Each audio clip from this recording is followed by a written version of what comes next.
او دویم مسئله لیکل د خدای نه د کېدو د مخلوق نه د نه کېدو څنګه ده دا بالکل 100% غلط عقیده ده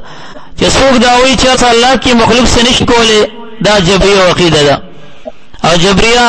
هغه اسلام کې نبی اسلام وایي حسن لري صنفان من امتي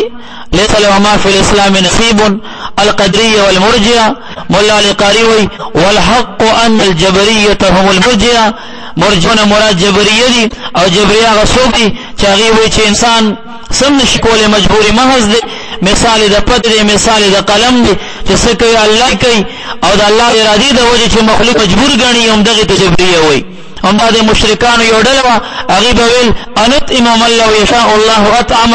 آیا مون خوراک ورکړه چاته کله الله اراده شوی الله خپل ورکړو کنه مونږ د الله د ارادي باندې مجبور یو چې دا غیر اراده نشي نو موږ څه نشو کولای مونږ سوکو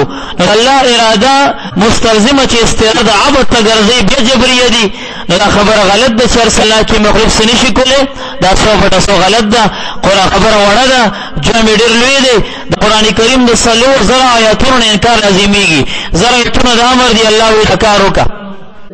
امر د عاجز نکېږي کني شي کولای ورته ولې امر کوي زره آیاتونه د نه دي الله زره آیاتونه کوي دا کار مکوه نه دا عاجز نکېږي چې نشي کولای ولې منع کوي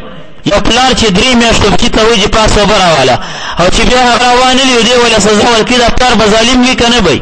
الکه ته امر عاجز ته کې عاجز ته امر نه کېږي غریب دو بو دراغسېدو دی نو که مخلوق نشوي کولای الله ورته ولې چې اقیم الصلاه منځ کوه اته زکات ورکوه هغه نه نه کېدو یقین نشي کولای دی ورته ځکه امر کوي خو ولې چې ځکه ورته امر دی کېدو یقین ته نه کنه نو څوک چې نشي کولای د سلور زره آیاتونه منکر دي او اسلام کې دي ته سجده دي شمشیر یو گردنونه ته د شرماتو د حق سرماتو شمشیر یو گردنونه ته د شرماتو